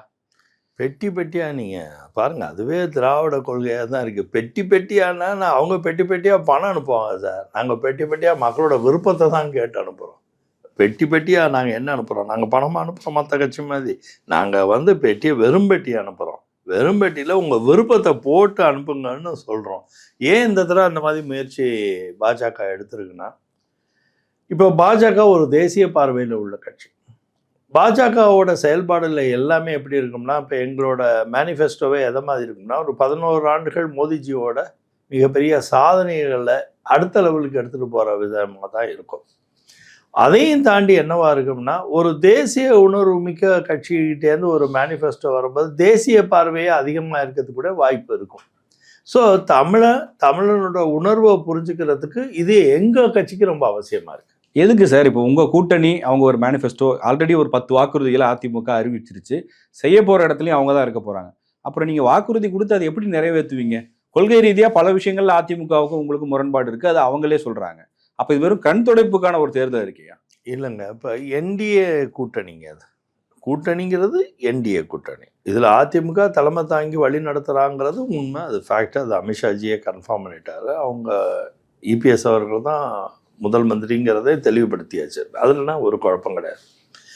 ஆனால் எங்கள் கட்சிக்கும் சில கமிட்மெண்ட் டு த ஸ்டேட் இருக்குது. நாங்கள் ஒரு ரீஜனல் பார்ட்டியை ஒரு வித்தியாசமான கருத்துக்களை நாங்கள் எடுத்துகிட்டு வந்து கொடுக்க வேண்டிய நிர்பந்தம் எங்களுக்கு இருக்கும்போது, நாங்கள் வந்து விஷன் டாக்குமெண்ட்டுன்னு ஒரு மேனிஃபெஸ்டோவும், தேர்தல் அறிக்கை, அதாவது தேர்தல் வாக்குறுதி அப்படிங்கிற மாதிரி ஒரு சப்ஜெக்டும் 2 விதமான புஸ்தகங்கள் வெளியிடணுங்கிறது தான் எங்களோட கொள்கை. அதை தான் அவங்க தமிழிசை அவர்கள், இந்த குழு தலைவரும் அதை பற்றி தான் பேசியிருக்காங்க. எங்கள் மாநில தலைவர் நயினார் அவர்களும் அதை தான் வலியுறுத்துறாரு. அப்போ என்ன, அது ஒரு விஷன் டாக்குமெண்ட்டு எப்படி இந்த நாடு 2047க்கு போகும்போது, அந்த அமிர்த காலத்தை நோக்கி போகும்போது தமிழ்நாடு எந்த அளவுக்கு தன்னை மாற்றி அமைச்சு அதை நோக்கி வரணும், இதில் எங்கெங்கெல்லாம் குறைகள் இருக்குது, இடர்பாடு இருக்கோ அதை சரி செஞ்சு எப்படி 2047க்கு ரெடினஸ், தமிழனும் தமிழ் உணர்வுகளும் அதுக்கு எப்படி ரெடினஸ் ஆகணுங்கிறதுக்கு ஒரு விஷன் டாக்குமெண்ட் வந்தாகணும். இந்த மேனிஃபெஸ்டோ, இந்த தேர்தல் அறிக்கையில் எங்களோட கட்டாயம் என்னவாயிருதுன்னா, இப்போ நிறைய வந்து தமிழ்நாடு வந்து மற்ற ஸ்டேட்டை பற்றின ஒரு புரிதல் இல்லாத ஒரு அமைப்பாகவும் இருக்கும். இப்போ ரீஜனல் பார்ட்டி, இப்போ ஏடிஎம்கேவோட மேனிஃபெஸ்டோ எப்படி இருக்கும்னா, ரீஜனலி கன்சர்னாக தான் இருக்கும். அவங்களுக்கு இந்த ஸ்டேட்டை எப்படி ரீஜனலாக டெவலப் பண்ணணும், எப்படி வலிமைப்படுத்தணும், எப்படி பொருளாதாரத்தில் சீரமைக்கணும், பொருளாதார வருமானமும் அரசியல்லேருந்து தாண்டி அரசாங்கத்தோட வருமானம் எந்த அளவுக்கு வந்தால் தமிழ் மக்களோட இந்த எம்ப்ளாய்மெண்ட், அன்எம்ப்ளாய்மெண்ட் இதெல்லாம் ஃபோக்கஸ் பண்ணுங்கிற பார்வை தான் அவங்களுக்கு. அது இல்லாமல் பாவர்ட்டி, பாட்டம் ஆஃப் த பிரமிடை எப்படி சரி பண்ணி மேலே எடுத்துகிட்டு வரணும், வறுமை கோட்டுக்கு மேலே மக்களை எப்படி எடுத்துகிட்டு வரணும், இது மாதிரி சித்தாந்தங்கள் அவங்களுக்கு நிறைய. எனக்கு அதில் ஒரு சந்தேகம் சார். இப்போ அதிமுகவோட தேர்தல் அறிக்கையில் அறநிலையத்துறைக்கு கூடுதலான நிதியை ஒதுக்குறதை பற்றி ஏதாவது சொல்லுவாங்க. நீங்கள் இந்து கோயில்களை அறநிலையத்துறை கையிலேருந்தே விடுவிக்கணும், அறநிலையத்துறைன்னு ஒன்று தேவையில்லாததுன்னு நீங்கள் சொல்கிறீங்க. அப்புறம் எதை நீங்கள் ஃபாலோ பண்ணுவீங்க? மக்கள் எதை வச்சு ஓட்டு போடுவாங்க? இல்லை, அதில் வந்து ரொம்ப தெளிவான, நேற்று அதை பற்றி லாங் டிஸ்கஷன் எங்கள் மேனிஃபெஸ்டோ கமிட்டி மீட்டிங்கில் நேற்று அவங்க நயினார்ஜி அவர்களும், அரவிந்த் மேனன் அவர்களும், சுதா ரெட்டி அவர்களும், தமிழிசை அவர்களோட இருந்து நேற்று நாங்கள் அவ்வளோ பேர் இருந்தோம். 13 பேர் உள்ள கமிட்டி அப்படியே ஃபுல்லாக உட்காந்துருந்தோம். அதில் இதை பற்றி ஒரு டிஸ்கஷன் வந்தது. இதில் நாங்கள் எப்படி பார்க்கணும்னா, ஒரு சமநிலை அப்ரோச் எடுத்துகிட்டு வரணும். எப்படின்னா, இந்துத்துவா கோயில் திருக்கோயில்களோட பாதுகாப்பு, அதோட வளர்ச்சி, அது தேவையில்லாமல் அது அவங்கள்ட்ட வர வருமானத்தை வீண் விரயப்படுத்துறது, இந்த மாதிரி விஷயங்களில் எங்களோட கொள்கை என்ன இருக்கோ அதை நிச்சயமாக நாங்கள் அதிமுக கிட்ட தான் வலியுறுத்தணும். இல்லையே மக்கள் மனசில் போய் வலியுறுத்துறதை வந்து பேலன்ஸ் ஃபேக்டர் தான் எடுப்போம். ஏன்னா அரசாங்கமாக செயல்பட போகிறது அதிமுகன்னா, அந்த அரசாங்கத்துக்கு நாங்கள் உதவி பண்ணக்கூடிய அமைப்பில் இன்றைக்கி இருக்கோம். அது வெற்றி அடைகிறதுக்கு எங்களோட முயற்சியும் அதில் இருக்கும்போது, எங்களோட கொள்கை அந்த அவங்களோட வேகத்தை மட்டுப்படுத்துறது மாதிரியோ, அதை குறைக்கிறது மாதிரியோ, இல்லை இடர்பாடுக்கு தள்ளி விடுறது மாதிரியோ நாங்கள் பண்ணக்கூடாதுங்கிறதுல தெளிவாக ஒரு வழிகாட்டுதல் அவங்க நயினார் அவர்கள் நேற்று எங்களுக்கு சொல்லியிருக்காங்க. எங்களோட ஆர்வம், எங்களோட ரெக்குவயர்மெண்ட்டை எப்படி கரெக்டாக பொருந்துற மாதிரி எடுத்துகிட்டு போகணுங்கிற சித்தாந்தத்தில் தான் நாங்கள் எல்லாருமே செயல்பட்டுருக்கோம். அதனால் இதில் வந்து நான் பெரிய ஆளா, நீ பெரிய ஆளா, நான் சொல்கிறத நீ கேட்கணும், நீ சொல்கிறத நான் கேட்க மாட்டேன், இப்படிங்கிற ஒரு நெகட்டிவ் ஃபேக்டர்ஸ் இருக்கக்கூடாதுங்கிற நேற்று நயினார் அவர்கள் அதை பற்றி ரொம்ப தெளிவாகவே சொன்னார். எப்படி இந்த நமக்கு இன்னைக்கு தேவை, நமக்கு வெற்றி. நம்ம பாரதிய ஜனதா கட்சி கூட்டணி அமைச்சு அவங்க இபிஎஸ் அவர்கள் நம்மளோட சேர்ந்து செயல்படும் போது வெற்றி வாய்ப்புக்கு உத்தரவாதம் கொடுக்குற மாதிரி தான் நம்ம செயல்படணுமே ஒழிய, வெற்றியை வந்து கீழே தள்ளக்கூடிய விஷயங்கள் நம்மளே முன்னெடுத்துடக்கூடாதுங்கிறதுல அவர் ரொம்ப தெளிவாக இருந்தார். ப்ரோ ஏடிஎம்கே மேனிஃபெஸ்டோவை தான் பிஜேபி தயார். ப்ரோ ஏடிஎம்கேன்னு சொல்ல முடியாது, தமிழர் ப்ரோவாக இருக்கும். தமிழர் ப்ரோவான ஒரு மேனிஃபெஸ்டோவாக இருக்குங்க இல்லையா. ஏடிஎம்கே ப்ரோ, எங்கள் பிஎம்கே ப்ரோ, அப்படி ப்ரோவாக இருக்கும். ப்ரோவாக இருப்போம், பிஆர்ஓவாக இருப்போம். இருப்போமே வெளியே, நாங்கள் ராங் ப்ரோவாக இருக்க மாட்டோம். Okay sir. இப்போ இதில் இன்னொரு முக்கியமான விஷயம் என்ன அப்படின்னா, இப்போ இந்த தேர்தல் நேரத்தில் பிரச்சாரம்னு வரும்போது எதை முன்னிறுத்தி பிரச்சாரம் பண்ண போகிறீங்க? இப்போ திமுக எடுத்துக்கிட்டோம் அப்படின்னா, அவங்க யாரையும் பின்தங்க விட மாட்டோம், வெல்வோம் ஒன்றாகன்னு ஒரு கேம்பெயின் எடுத்துகிட்டு போகிறாங்க, இன்க்ளூசிவாக இருக்கும் அப்படின்னு. என்டிஏவோட கேம்பெயின் எப்படி இருக்க போகுது? அது உங்களுக்கு சீக்கிரம் வெளிப்படுத்தும். இப்போ நாங்கள் இந்த வாக்காளர்கள்டேருந்து அவங்கள்ட்டேருந்து எங்களோட தேர்தல் அறிக்கைக்கு பரிந்துரை கேட்டிருக்கோம் பாருங்கள், அதை மக்களுக்காக மக்களிடம் இருந்துங்கிற ஒரு தலைப்பில் மக்களுக்காக பண்ணுறோம், மக்களிடமிருந்து வாங்குவோங்கிற மாதிரி ஒரு தலைப்பில் போகிற மாதிரி இது ஒரு கரெக்டான டேக்லைன் வந்து ஒரு யூனிஃபைட் டேக்லைனுக்கு எடுத்துகிட்டு வருவாங்க. அவங்க சித்தாந்தத்தை ஏடிஎம்கே அவங்களோட சித்தாந்தத்தை பிரதிபலிக்கிற மாதிரி, நாங்கள் எங்கள் சித்தாந்தத்தை பிரதிபலிக்கிற மாதிரி சொன்னால் கூட, அதாவது எப்படின்னா இந்த சூரிய வெளிச்சம் வரும்போது ஒரு ஆரஞ்சு கலர் சிவப்பு கலர் எல்லாம் மிக்ஸ் ஆகி வரும் பார்த்தீங்களா, அந்த மாதிரி ஒரு மிக்ஸ்டாக கரெக்டாக வரும் பாருங்க. அப்போ அது குளுமையாக அவருக்கு கண்ணுக்கு பார்க்க குளுமையாக இருக்கும். சூரிய ஒளி வேணால் உங்கள் கண்ணை கெடுத்துரும், ஆனால் அந்த சூரியனை சுற்றி இருக்க கலருக்கு பாருங்கள் அது குளுமையாக இருக்கும். அந்த மாதிரி ஒரு ஆரஞ்சு கலரும் அந்த சிவப்பு கலரும் கரெக்டாக கலந்து வரும் பாருங்க. ஓகே சார், எப்போ வராரு சார் சூப்பர் ஸ்டார் பிரச்சாரத்துக்கு? எதுக்கு சார் போய் மீட் பண்ணியிருக்கீங்க? அவர் வேணா அவர் வந்து வாய்ஸ் கொடுக்குறாரா இல்லை பிரச்சாரத்துக்கு வராரா? சார் நான் பல இன்டர்வியூவில் சொல்லியிருக்கேன் சார், அவர் ஒருத்தர் மட்டும் ஹஞ்சில் தான் சார் டிசைட் பண்ணுறாரு. நேற்று கூட பேசும்போது கூட அதான் சொன்னார். அது என்ன அதெல்லாம் அப்படிம்பார். ஏன்னா அவரை பொறுத்த வரைக்கும் எப்படி வச்சுருக்கிறாருன்னா, ஏதோ ஒரு உந்து சக்தி அவருக்கு இருக்குது மனசுக்குள்ளேருந்து, ஏதோ தெய்வ பலனா இல்லை அவர் மெடிடேஷன்லேருந்து வரக்கூடிய சித்தாந்தம் என்னன்னு தெரியல. அவர் ஏதோ ஒரு எது செஞ்சாலும் கரெக்டாக செய்வார் சார். ஆண்டவனாலும் காப்பாற்ற முடியாதுங்கிறத சொல்லி ஒரு மிகப்பெரிய சூழ்நிலையை உருவாக்கி விட்டு அந்த மாதிரி இப்போ ஏதாவது ஸ்டேட்மெண்ட் கொடுக்க போறாரா? இல்லை, அதான் சொல்லிட்டேனே, அவரை பொறுத்த வரைக்கும் அவரே கணிக்க முடியாதுன்னு நினைக்கிறேன். ஏன்னா அவரை பொறுத்த வரைக்கும் அவருக்கு ஏதோ ஒரு ஒரு பிரபஞ்ச சக்தியிலேருந்து ஒரு உந்து சக்தி கிடைக்குது, அதை வச்சுட்டு ஏதாவது சொல்றதுக்கு வாய்ப்பு இருக்கலாம், வாய்ப்பு எல்லாமே போகலாம். இல்லை, மறைமுகமாக அவர் ஒரு சிக்னல் கொடுக்குற மாதிரி தெரியுது. இப்போ லாஸ்ட் 1 வீக்ல அவர் மீட் பண்ண தலைவர்கள் எல்லாமே ப்ரோ பிஜேபி லீடர்ஸ் தான். நீங்க ஹெச் ராஜா அவர்கள் ஹாஸ்பிட்டல்ல பார்த்தாரு, அவரோட தொண்டன் சார். நான் வந்து பிஜேபி லீடர்னு அர்ஜுன் சம்பத்தை மீட் பண்றாரு. இல்லை சார், அவரை பொறுத்த வரைக்கும் அப்படின்னா ஒரு ஷெட்யூல் வச்சுருப்பார் சார். ஒரு ஷூட்டிங்க்கு இடையில் இன்னொரு ஷூட்டிங் இடையில் ஒரு கேப் இருக்கும். நிறைய பேர் ரொம்ப நாளாக கேட்டுக்கிட்டு இருந்திருப்பாங்க அந்த மீட்டிங். இப்போ அர்ஜுன் சம்பத் அண்ணனே கேட்டிங்கன்னா ரொம்ப தூரம் கேட்டுக்கிட்டே இருந்திருப்பார். அவருக்கு அவர் எப்படின்னா அவரோட டைம் கூட ரொம்ப அழகாக மெயின்டைன் பண்ணுவார். அது ஏதோ ஒரு காரணம் வச்சுருப்பாரு, அவங்கள மீட் பண்ணணும்னு நினைப்பார். அது ஒரே நேரத்தில் பார்த்தீங்கன்னா ஒரு பீரியடில் பார்த்தீங்கன்னா பன்னீர்செல்வத்தை பார்த்தாரு, அதுக்கப்புறம் சசிகலா அம்மாவை பார்த்தாரு, இப்படி வரிசையாக பார்த்தார். அப்படி பார்த்தா அவர் அதிமுகவை சப்போர்ட் பண்ணுறாரா இல்லை அதிமுகவை எதுக்குறாராங்கிற மாதிரிலாம் பேசிகிட்டு இருக்கலாம். அவர் எது பண்ணாலும் ஸ்பெக்குலேஷன் பண்ணுவாங்க சார் மீடியாவில், அது நடக்கும். ஆனால் அவர் அதெல்லாம் மனசில் வைக்க மாட்டார் சார். எல்லாரையும் பார்ப்பார் சார். சீமான் அவர்களை கூட தான் பார்த்தாரு, ஒரு தடவை பார்த்தாரு. எல்லாரும் அவரை போய் பார்ப்பாங்க, டைம் கேட்பாங்க, அவர் வாய்ப்பு கிடக்கும்போது கொடுத்துருவார். அது ஒரு ஷெட்யூல் மீட்டிங் தான் பண்ணுவார். இப்போ எனக்கு அப்படி இல்லை சார். நானும் அவரும் தொடர்ந்து எதுக்காக பல காரணங்களுக்கு பேசுவோம், பண்ணுவோம். மனம் விட்டு பேசுவார், நானும் மனம் விட்டு பேசுவேன். நாங்கள் வந்து we will go out of box thinking sir. எனக்கும் அவர்கிட்ட அரசியலே கிடையாது, அவரும் என்கிட்ட அரசியலே நாங்கள் பேசல. ஜென்ரல் அரசியல் பேசுவோம். தனிப்பட்ட பாஜகவை பற்றியோ அண்ணாமலை அவர்களை பற்றியோ நயினார் அவர்களை பற்றியோ மோடிஜி அவர்களை பற்றியோ நாங்கள் பேச மாட்டோம்.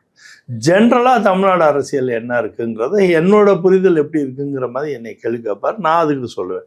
அவரோட தாட் ப்ராசஸ் எப்படி இருக்குது அப்படிங்கிறத பேசுவார். இந்த தடவை எங்களோட பேச்சு எதில் ரொம்ப சீரியஸாக இருந்ததுன்னா, ஏன்னா அவர் பெரிய உயர்ந்த உள்ளம் படைச்சவங்கள தைரியமாக சொல்கிறேன், மக்களுக்கும் தெரிஞ்சுக்கிட்டணும்னு சொல்கிறேன். அடுத்த ஜென்ரேஷனோட லீடர்ஷிப்பை பற்றின ஒரு சித்தாந்தம் அவர் மனசில் தெளிவாக இருக்குது. தமிழ்நாட்டுக்கு 7.5 கோடி, இப்போ 8 கோடி ஜனத்தொகை இருக்குது. அதில் கிட்டத்தட்ட 18லேருந்து 40 வயசு மக்கள் தான் ஜாஸ்தியாக இருக்காங்க, 40-50% இருக்காங்க. இந்த நியூ ஜென்ரேஷன் ஜென்சி இந்த மாதிரி பீப்புளுக்கெல்லாம் எந்த மாதிரி தலைவர்கள் வந்து தமிழ்நாடை வழி நடத்தணும்? ஏன்னா இப்போ அவரும் கொஞ்சம் அவுட் ஆஃப் ஒரு ஏஜ், எல்லாமே 60+, 70+க்கு போயிட்டதுனால அடுத்த ஜென்ரேஷனுக்கு எப்படி தமிழ்நாடு வந்து பொலிட்டிக்கலாக கன்வர்ஷன் நடக்க போகுது. இப்போ விஜய் பற்றி கண்டிப்பாக பேசியிருப்பார். எல்லாரும் பற்றியும் பேசுவாங்கள்ல, அதெல்லாம் பேசாமல் இருக்க முடியாதுல்ல. எல்லாருக்கும் சார், நீங்களும் உங்கள் வீட்டில் உங்கள் பிரதரோட பேசினாவே விஜயை பற்றி பேசுவீங்க, ரஜினி சாரை பற்றி பேசுவீங்க, பிஜேபி பற்றி, அண்ணாமலை பற்றி, எல்லாரை பற்றி பேசுவீங்க சார். உங்கள் வயசுக்கு யாரெல்லாம் மனசில் படுறதோ எல்லாரும் வீட்டில் எல்லாரும் பேசுவோம் சார். அந்த ஜென்சி இல்லைன்னா 40 வயசுக்கு உட்பட்டவர்கள் அரசியல் அப்படின்னா விஜய், சீமான், அண்ணாமலை அவங்க தானே அந்த கேட்டகரி. உதயநிதி, எல்லாரை பற்றியும் பேசுவார்.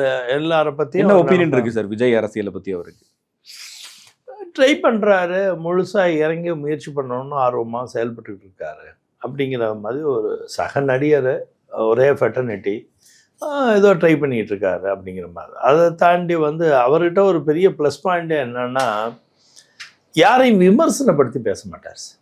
அவருக்கு விமர்சன குணமே கிடையாது. 1000 ஒப்பீனியன் வச்சுக்கலாம், அது நமக்கு தெரியாது. அந்த பாக்ஸ் திறக்கவே மாட்டார். ஹி ஓன் ஓப்பன் அந்த மூடி டைட்டாக ஏர் டைட்டாக வச்சுருப்பாருன்னு நினைக்கிறேன். ஆனால் வந்து கருத்தில் வந்து எதில் தெளிவாக இருப்பார்னா, மனிதர்கள் இண்டிபெண்ட் மனிதர்களை பற்றி விமர்சனங்களை தவிர்த்துட்டு தமிழ்நாடு எந்த நோக்கி போனால் நல்லது, தமிழ்நாடுக்கு இனிமேல் எது சிறப்பாக இருக்கும், தமிழ்நாடோட வளர்ச்சியில் எந்த அளவுக்கு இளைஞர்களோட கான்ட்ரிபியூஷன் வரணும், அவங்களோட சித்தாந்தத்தை எந்த அளவுக்கு நம்ம வலிமைப்படுத்தணும். ஏன்னா தமிழ் இளைஞர்கள் வந்து நல்ல கல்வி ஆற்றலோட கல்வி அறிவோட இப்போ இருக்காங்க. அவங்களுக்கு வேலைவாய்ப்பு ரொம்ப பெரிய முக்கியமான விஷயம். அப்போ அரசியல் ரீதியாகவும் அரசாங்க ரீதியாகவும் ஒரு கட்டமைப்பு வந்து எப்படி இவங்களை வந்து ஒரு ஃப்ரஸ்ட்ரேஷனில் இருக்காங்கன்னு நினைக்கிறாரு. இப்போ இளைஞர்கள் வந்து நிறைய ஹைலி ஃப்ரஸ்ட்ரேட்டடாக இருக்காங்க. ஒரு நிலைத்தன்மை இல்லையோ, ஒரு நிலைத்தன்மை இல்லாத பீப்புளாக இருக்காங்களோ, அப்போ அவங்களுக்கு ஒரு நிலைத்தன்மையை உருவாக்குறதுக்கு என்ன அரசியல் அமைப்பு மாறணும்? ஏன்னா அவங்களுக்கு ஒரு நம்பிக்கை கொடுக்கணும்ல. இப்போ ஜென்ரலாக வந்து இளைஞர்களுக்கு ஃப்ரஸ்ட்ரேஷன் எங்கே வரும்? வேலையின்மை இல்லை, வேலை வாய்ப்பு குறைஞ்ச இருக்கும்போது வரும். அப்போ அவருக்கு அந்த ரெக்ரெட் இருக்கா சார்? நம்ம சிஸ்டம் சரியில்லைன்னு சொன்னோம், இங்கே வரணும்னு நினச்சோம், நம்ம வராமல் போனது. கண்டிப்பாக இருக்கும்ல.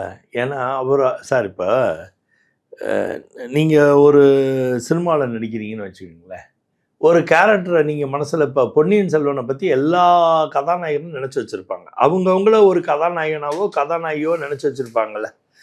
அந்த பெர்ஃபார்ம் பண்ணி அந்த சினிமா வரும்போது ஐயோ நம்ம பண்ணியிருந்தா அது பெட்டராக பண்ணியிருப்போமே நினைப்போமா? நினைக்க மாட்டோம். எல்லா டேலண்டட் பீப்புளுக்கும் ஒரு பிரச்சனை இருக்குது சார். இதை நம்ம பண்ணியிருந்தா எப்படி பண்ணுவோன்னு ஃபஸ்ட்டு யோசிப்பாங்க. ஐயோ நம்ம பண்ணியிருந்தா இன்னும் பெட்டராக பண்ணுவோமே. அங்கே கேப் இருக்குன்னு வச்சுக்கோங்க, அந்த செயல்பாடில் கேப் இருந்தால் ஐயோ நம்ம பண்ணியிருந்தா பெட்டராக பண்ணுவோன்னு நினைப்பாங்க. இவங்களுக்கு மேலே அவங்க யோசிச்சு சூப்பராக பண்ணியிருந்தாங்கன்னா பரவாயில்லையே, நம்ம நினச்சதுக்கு மேலே நல்லா பண்ணிட்டாங்களே. இதுதானே சார் 3 விதமான நம்பிக்கை தான் ஒரு மனிதனுக்கு இருக்கும். அது எல்லாருக்கும் பொருந்தும் சார். எல்லா ஹியூமனுக்குமே இதுதான் சார் சைக்காலஜி பேசிக். இதில் வந்து ரஜினி சாரும் ஒன்று தான், நானும் ஒன்று தான், நீங்களும் ஒன்று தான். எல்லாருக்கும் ஒன்று. நான் கூட தான் அரசியல் பண்ணும்போது நினைப்பேன், பத்திரிகைக்கு எழுதி அனுப்புவேன்.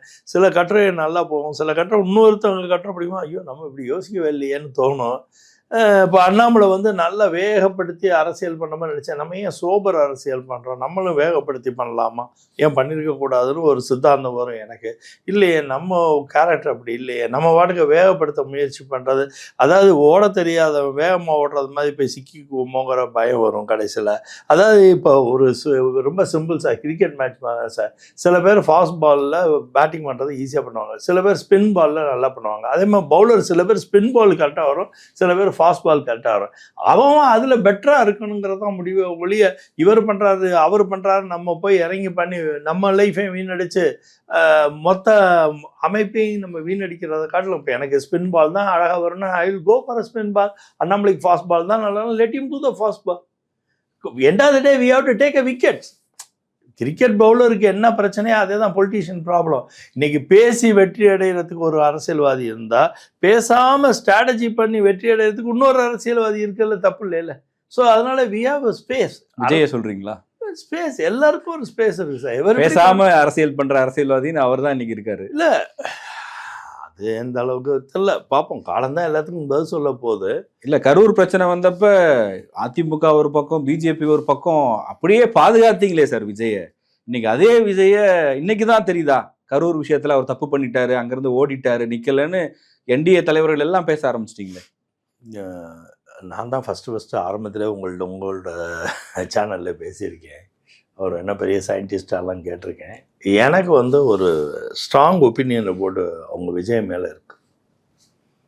ரஜினி சார் ஒரு பெரிய சினிமாவில் பிரபலியமானவர், புகழ் வாய்ந்தவர், ஒரு 50 ஆண்டு தொடர்ந்து நம்பர் 1ஆகவே இருக்கக்கூடியவரோட நம்ம செயல்பட்டது அதோட ஒரு கம்பேரிசன் பண்ணி பார்க்கும்போது நான் ஒவ்வொரு தடவையும் நான் என்ன விஜய் அவர்களுக்காண்டி வருத்தப்படுவேன்னா, அரசியலுக்கு உண்டான அமைப்பை அவர் உருவாக்கிக்கலைங்கிறதுல எனக்கு இன்றைக்கி நம்பிக்கை உண்டு. அவரோட ஃபெயிலியர் எங்கே நடக்க போகுதுன்னா, அரசியலுக்கு உண்டான அமைப்பில் அவர் இல்லவே இல்லை. விருப்ப மனு வாங்குறதுக்கு ஆயிரக்கணக்கானவர்கள் சார் எல்லாம் வரும் சார். எவ்வளவு பாருங்க, எல்லாம் வரணும், ஆயிரக்கணக்கான வரும். இப்போ ஒரு பூத்து கமிட்டிக்கு ஏதாச்சும் ரூபா கொடுத்தா கூட நிறைய பேர் ரூபா கொடுத்து சேர்றது கூட அவருக்கு வருவாங்க, ஆள் வருவாங்க. இதெல்லாம் பாப்புலாரிட்டியில் வரும் கிரேசி. இது வந்து எப்படி ஆகும்னா சார், ஒரு இப்போ சீமான் அவர்களையும் விஜயையும் நீங்கள் கம்பேர் பண்ணி பார்க்கும்போது எங்கே வித்தியாசப்படும்னா, சீமான் அவர்கள் தன் கட்சியை கட்டமைப்பு அமைச்சு தான் அந்த கட்சியை இன்னைக்கு ஆல்மோஸ்ட் க்ளோசர் டு 9% எடுத்துகிட்டு வந்திருக்காரு. இவர் எந்தவித அமைப்பும் இல்லாமல் நான் இத்தனை பர்சன்டேஜ் இருப்பேன், நான் சிஎம் கேண்டிடேட்டாகவே ஆவேன் அப்படிங்கிற மாதிரி ஒரு செயல்பாடுக்கு போயிருக்காரு. எனக்கு என்ன ஒரு வேதனை இருக்குது விஜய் மேலே, எனக்கு பர்சனல் சார், இது வந்து பிஜேபியை சார்ந்தும் பேசலை, என்டிஏ சார்ந்து பேசலை, என்னோட சொந்த கருத்து இது. அதாவது சுத்த நெய்யினால் செய்யப்பட்ட மைசூர் பாக்குன்னு ஆட் வருவாங்களே, அது மாதிரி சொந்த கருத்து, என்னோட சொந்த கருத்து. என்னை வந்து கட்சிக்காரங்க யாரும் தப்பாக எடுத்துக்காதீங்க. விஜய் அரசியல் அனுபவசாலிகளையும் கூட வச்சுக்கலாம். அதே சமயத்தில் விஜய்க்கு வந்து அரசியல் புரிதலை காட்டிலும் தான் வெற்றி அடைந்து சிஎம் ஆனுங்கிற ஒரு ஒத்த நோக்கம் மட்டும் வச்சுருக்கார். அது 8 கோடி தமிழ் மக்களுக்கு வந்து கொஞ்சம் கூட நல்லதே இல்லை. ஏன் நல்லதே இல்லைன்னா, மக்கள் வாழ்க்கை, மக்களோட அமைப்பு மட்டும் ஒரு தமிழகம் கிடையாது. மக்களோட சேர்ந்த கல்வி இருக்குது, பொருளாதாரம் இருக்குது, நீர்நிலைகள் இருக்குது, இண்டஸ்ட்ரீஸ் இருக்குது, இன்வெஸ்ட்மெண்ட் இருக்குது, எவ்வளோ ஃபேக்கல்ட்டிஸ் இருக்குது. ஒரு நிறைய டிகிரியில் நிறைய ஆக்டிவிட்டி பண்ணணும். அதை பற்றின எந்த சிந்தனையும் இல்லாமல் யாரையோ எதுக்கணும், யாரையோ குறை சொல்லணும். அதாவது திமுகவை வலிமையாக எதுக்குறாரு, பாஜகவை குறை சொல்கிறார். இந்த ஃபார்முலா தான் அவருக்கு பிடிச்சிருக்கு. இதில் வந்து எனக்கு கொஞ்சம் கூட அரசியல் தனமே என்னோடய பார்வையில் இல்லை. என் பார்வையில் இது சொந்த கருத்து, என்னோட சொந்த கருத்து. ஐ இன்டர்மினிஃபை மை பார்ட்டி ஃப்ரம் திஸ். ஏன்னா என் கருத்து, நான் எனக்குன்னு ஒரு கருத்து வச்சுக்கிறதுல எந்த தப்பும் இல்லை. நான் அரசியல்வாதியாக இருந்தாலும் என்னோட சொந்த கருத்து என்னன்னா, தமிழகம் வந்து தன்னோட பாப்புலாரிட்டி, செல்லுலாய்டு பாப்புலாரிட்டியை வந்து அப்படியே கன்வெர்ட் பண்ணி ஓட்டாக கன்வெர்ட் பண்ணணும்னு நினைக்கிறது, அந்த பேசிக் சித்தாந்தமே எனக்கு தவறாக அவர் மேலே படுது. அதுவே ரொம்ப தவறான ஒரு சித்தாந்தம். ஏன்னா பாப்புலாரிட்டியை நான் வந்து கம்ப்ளீட்டாக ஐ வாண்ட் டு கன்வெர்ட் ஓட்டுனா, அதுக்கு உண்டான விவரங்களில் நீங்கள் உங்களை எக்யூப் பண்ணியிருக்கீங்களா? அதுக்கெல்லாம் நீங்கள் ரெடியாக இருக்கீங்களா? ஒன்றுமே கிடையாது. இப்போ ரஜினி சார்னா ஒரு 40 ஆண்டுகள் தொடர்ந்து அரசியல் பார்வையில் இருந்தார். எல்லா பாரத பிரதமரோடையும் நெருக்கமாக இருந்தார், எல்லா சீஃப் மினிஸ்டரோடையும் நெருக்கமாக இருந்தார், எல்லா சக அரசியல்வாதி எல்லாரோடையும், கர்நாடகாவாக இருக்கட்டும், ஆந்திராவாக இருக்கட்டும், தெலுங்கானாவாக இருக்கட்டும், தமிழ்நாடாக இருக்கட்டும், த்ரூ அவுட் இந்தியாவில் இருக்க அரசியல்வாதி எல்லாரோடையும் ஒரு இணக்கமும் ஒரு புரிதலும், தன்னை அப்டேட் பண்ணிக்கிட்டே இருந்தார். அரசியலில் வந்து ரொம்ப அப்டேட் பண்ணிக்கிட்டே வந்தார். அந்த ஒரு காலவாசத்துக்கே நீங்கள் வரவே இல்லை. நீங்கள் நேரடியாக பாப்புலர் சினிமா ஆர்டிஸ்ட்லேருந்து நேரடியாக அரசியல், நேரடியாக சிஎம்னா, தமிழர் அந்த மாதிரி ஒரு தவறை செய்யவே மாட்டாங்க சார். ஏன்னா தமிழருக்கு வந்து எல்லாத்துலேயுமே ஒரு ஆழமான சித்தாந்தம் இருக்குது. இல்லை சார், அவர் இதை ஒரு ஸ்ட்ரென்த்தாக பார்க்குறாரு. நான் வந்து ரிட்டையர் ஆகிட்டு வரல, மார்க்கெட் போன அப்புறம் வரல, கெரியரோட உச்சத்தில் இவ்வளவு பணத்தை விட்டுட்டு அரசியலுக்கு வரேன்னு சொல்கிறாரு. வரட்டும் சார், ஒரு 2 எலெக்ஷன் பார்க்க சொல்லுங்கள் சார். இந்த 26 எலெக்ஷன் பார்க்கட்டும், அதுக்கப்புறம் 29 எலெக்ஷன் பார்க்கட்டும், 31 எலெக்ஷனை வந்து சினிமாவை விட்டுட்டு வராரு சார். வரட்டும் சார், அது ஒன்றும் பெரிய லாஸ் இல்லை சார். அவருக்கே தெரிஞ்சிருக்கும் சார். இப்போ சார் நான் கேட்குறேன், சினிமாவை விட்டுட்டு அவர் என்ன ஃபிலந்த்ராஃபியாவை போயிருக்காரு? கேளுங்க. சினிமாவை விட்டுட்டு வரேன்னா, சினிமாவை விட்டுட்டு நீங்கள் என்ன ஃபிலந்த்ராஃபி பண்ண போயிட்டீங்களா? பணமெல்லாம் நிறையா சம்பாரிச்சு மூட்டையாக பணத்தை தூக்கிட்டு போய் ஏழை மக்களுக்கு கொடுக்குறதுக்கு ஒரு பைசா தொடமாட்டேன் மக்கள் பணத்தில். ஆமாம் சார். எதுக்கு சார்? நான் என்ன சொல்ல வரேன்னா, ஒரு சாதாரண டிரைவரை வேலைக்கு சேர்த்தா கூட என்ன கார் ஓட்டிருக்கா, மாருதி 800 ஓட்டிருக்கா, பென்ஸ் ஓட்டுறியான்னு கேட்குறாங்க. ஒரு ஃபண்டமெண்டலாக சார், எனக்கு இதில் தான் சார் எனக்கு ரொம்ப வருத்தம் இருக்குது. ஒரு ஃபண்டமெண்டலாக ஒரு சாதாரண ஒரு ஊழியத்துக்கு கூட எக்ஸ்பீரியன்ஸ் கேட்குறோம். ஆனால் சீஃப் மினிஸ்டருங்கிற மிகப்பெரிய ஊழியத்துக்கு ஒரு எக்ஸ்பீரியன்ஸே வேண்டாம், எனக்கு மூஞ்சி தெரிஞ்சோன்னா என் மக்களுக்கு என் முகம் தெரியும், அதுக்காண்டி ஓட்டு போட்டுருவாங்க, நான் சிஎம் ஆயிடுவேன்னா, sorry sir, very sorry sir. இந்த மாதிரி ஒரு சூழ்நிலைக்கு தமிழ்நாடு போச்சுன்னா ஐ பிட்டி ஃபார் தமிழர்கள் சார். ஐ பிட்டி ஃபார் தமிழர். நல்ல எவ்வளோ ஆற்றல் மிக்க தலைவர்கள் தமிழ்நாட்டில் இருக்கலாம் சார். எவ்வளோ ஆற்றல் மிக்க தலைவர்கள். விஜயோட அந்த கட்சியோட கூட்டணி வைக்கணும்னு எவ்வளவு விருப்பப்பட்டாங்க உங்க தலைவர்கள், தமிழிசையிலிருந்து நயினார்லேருந்து சார், எல்லாரும் கூட்டணின்னு ஆசைப்பட்டாங்க. அதாவது சார், நம்பருக்காண்டி யோசிக்கிறதும் ஆடுறதுக்கு யோசிக்கிறதுக்கு நிறைய வித்தியாசம் இருக்கு சார். இப்போ நீங்கள் கிரிக்கெட்டில் வந்து கேப்டனாக வச்சுக்கிறதுக்கும் ஒரு பேட்ஸ்மேனும் பவுலர் வச்சுக்கிறதுக்கு உள்ள வித்தியாசம் சார். அதெல்லாம் adding additional strength to the overall team. ஆனால் கேப்டனுங்கிறது தனி. ஆனால் நான் வந்து கிரிக்கெட்டே மைதானத்துக்கே போனதில்லை, நான் ஒரு தடவை கூட ஒரு பால் போட்டதில்லை, ஒரு பேட்டு பண்ணதில்லை. ஆனால் நான் வந்து கேப்டன் ஆகணும்னு வந்தால் நான் வந்து கிரவுண்டில் இறங்கணும்னா நான் கேப்டன். வந்த உடனே மாநில தலைவர் அதெல்லாம் பண்ணலாமா சார்? ஏன் சார்? ஒரு ஐபிஎஸ் ஆஃபீஸரா இருந்தாரு, அது வேற துறை வேற வேலை, அதை விட்டுட்டு வராரு, வந்த உடனே ஒரு தேசிய கட்சியின் மாநில தலைவரா நீங்க ஏத்துக்கிறீங்க? அது நீங்கள் பாருங்க எவ்வளோ பெரிய வித்தியாசத்தை. கரெக்டான பாயிண்ட் எடுத்தீங்க. I appreciate this question. ஏன்னா மக்களுக்கு, தமிழ் மக்களுக்கும் எஸ்பெஷலி இளைஞர்களுக்கு இது கண்டிப்பாக அதுக்கு பதில் தெரிஞ்சே ஆகணும். அவர் வந்து கவர்மெண்ட் அட்மினிஸ்ட்ரேஷனில் ஒரு 9 வருஷம் ஒர்க் பண்ணியிருக்காரு. சீஃப் மினிஸ்டர்கிட்ட, நிறையா மினிஸ்டர்கிட்ட, ஐஏஎஸ் ஆஃபீஸர்கிட்ட, செக்ரட்டரிகிட்ட, சீஃப் செக்ரட்டரிகிட்ட, ஹோம் மினிஸ்ட்ரியில் ஹோம் செக்ரட்டரி எல்லாரோடையும் ஒர்க் பண்ணி ஒரு experience 9 years he got a non-political experience in a political area. அரசாங்கத்தில் தான் சார் அவர் வேலை பார்த்தாரு. அந்த அரசாங்கத்தை நடத்துறது மேனேஜ்மெண்ட் ஃபுல்லாக பொலிட்டீஷியன் சார். அந்த பொலிட்டீஷியனுக்கு கீழே ஒரு ஆஃபீஸராக வேலை பார்த்துருக்காரு சார். அந்த பொலிட்டீஷியனுக்கு கீழே இருந்த எல்லா ஆஃபீஸரையும் சேர்ந்து வேலை பார்த்துருக்காரு சார். அது 9 ஆண்டுகள் அவரோட தீரியமான அரசியல் கட்டமைப்பு எப்படி இயங்கும், அதுவும் போலீஸ் மாதிரி ஒரு அட்மினிஸ்ட்ரேஷன் மேலே அரசாங்கம் எப்படி நடந்துக்குங்கிற அளவுக்கு டீட்டெயில் எக்ஸ்பீரியன்ஸ் பர்சன் சார் அவர். அங்கே அதை முடிச்சுக்குங்க, இங்கே வாங்க. அவர் ரிசைன் பண்ணிட்டு வர்றார். ஒரு வருஷம் அவர் வந்து சந்தோஷி வந்து என்ன பண்ணார்னா ஆர்எஸ்எஸ் பீப்புளோட பழகப்பட்டு, ஆர்எஸ்எஸ்னா என்ன, எங்கள் கொள்கை என்ன, எங்கள் கோட்பாடுனா என்னன்னு சொல்லி செந்தில்ஜின்னு ஒருத்தவங்க ஆர்எஸ்எஸ்னா இருந்தாங்க, அவங்களோட ஒரு வருஷம் சும்மா போயிட்டு வந்துட்டு இருந்தார். ஏன்னா அவங்க என்ன மனசு தான், இவர் காக்கிலேருந்து காவிக்கு மாறினா கூட ப்ராப்ளம் இல்லை, காக்கியை கொஞ்சம் இறக்கி வைக்கணும். ஏன்னா காக்கி மைண்டு 9 years இருந்திருக்காரு சார். அதை விட்டு கீழே வரணும், அதை விட்டு வேற சிந்தனைக்கு வரணும். சித்தாந்தம் வருது ஒரு கோர்ஸ் ஆஃப் ஆக்ஷனுக்கு 1 year அவரோட சும்மாவே போய் ஆர்எஸ்எஸ் சம்மந்தப்பட்ட எல்லா நிகழ்வுகளையும் போய் கலந்து தன்னை ஒரு சாக்காவுக்கு போகாத அளவுக்கு அந்த மாதிரி ஒரு குணநலனுக்கு அவர் எடுத்துகிட்டு வராங்க. எடுத்துகிட்டு வந்த பிறகு என்ன பண்ணுறாங்க, அவங்க முருகன்ஜி ஸ்டேட் பிரசிடெண்ட்டாக இருக்கும்போது அவரை வைஸ் பிரசிடெண்ட்டாக தான் ஆக்குனாங்க. புட்டிமின் vice president. Then they gave opportunity for him. எப்படி அவருக்கு எல்லாருக்கும் தெரியும், அவருக்கு இருக்க ஆரேட்டர் ஸ்கில் எல்லாருக்குமே தெரியும்.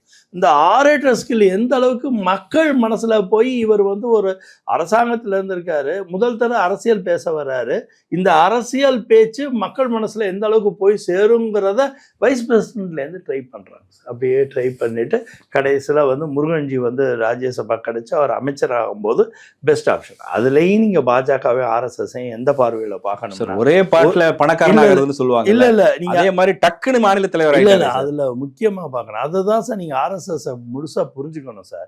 பாஜகவே ஆர்எஸ்எஸ்ஸை நீங்கள் எங்கே புரிஞ்சுக்கணும்னா, தமிழ்நாடு முழுக்க ஒரு மாடல் ட்ரை பண்ணி பார்க்கும்போது ஒரு இளைஞரை வந்து எடுத்துகிட்டு வந்தால் தமிழ் மக்கள் அதை எப்படி புரிஞ்சுக்குவாங்க. ஒரு இளைஞர் நல்ல படிப்பறிவு உள்ள, நல்ல படித்த ஒரு இளைஞரை வந்து தலைவராகும் போது மக்களோட விசுவாசம் என்ன மாதிரி மாறுங்கிறத கிராஸ் செக் பண்ணுறதுக்கு ஒரு மாடலாக ட்ரை பண்ணாங்க. அந்த சாம்பிளே சக்ஸஸ் ஆயிடுச்சிங்க.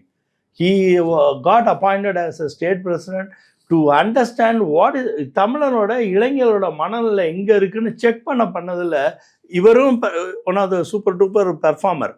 இந்த பர்ஃபார்மன்ஸும் சேர்ந்து மக்கள் மனசும் சேர்ந்தோன்னே எஸ் பிகம் வெரி கிளாமரஸ் லீடராகவே கன்வெர்ட் ஆனார். மக்கள் ஆதரிக்கலையே சார். சார் எல்லா இளைஞர்கள் எவ்வளோ இல்லையே, 2 தேர்தலை ஃபேஸ் பண்ணாரு, 2த்தையும் ஜெயிக்கல. அது நம்பர் கேமில் மாறும் சார். ஆனால் அவருக்குன்னு இன்னைக்கு இளைஞர் பட்டாளம் பெருசாக கூடியிருக்கு சார். அவரோட பர்சன்டேஜ், அவரோட மேலே இருக்க கரிஷ்மேட்டிக் பிலீஃப்லேயே அவருக்கு நல்ல க்ரௌட் இருக்குது சார். அவருக்கு சார் அதை விட அதிகமாக இருக்கே சார் விஜய்க்கு. இன்னைக்கு தமிழ்நாடு அரசியல் களத்தில் பணம் ஒரு பைசா செலவு பண்ணாம விஜயும் அண்ணாமலைஜியும் நீங்கள் எங்கே மாறி மாறி தப்பாக கம்பேர் பண்ணுறீங்கன்னு என்னோட ஒப்பீனியன்னா, விஜய் வந்து ஆல்ரெடி பாப்புலர் பர்சன்.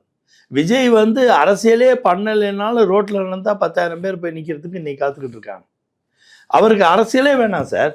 விஜய் சும்மா அவர் ஷூட்டிங்கில் இருக்கும்போது பஸ் மேலே நின்னாவே எவ்வளோ பேர் நின்று பார்த்தாங்கன்னு உங்கள் எல்லாருக்கும் தெரியும். இங்கே மட்டும் இல்லை, கேரளாவிலே பார்த்துருக்காங்க. அவர் முகம் அதிகமாக பரிச்சயப்பட்ட முகம் சார். அது அந்த முகத்தை பார்க்கணுங்கிற வீரியம் யார்கிட்ட இருக்குன்னா ஃபேனுக்கிட்ட இருக்குது சார்.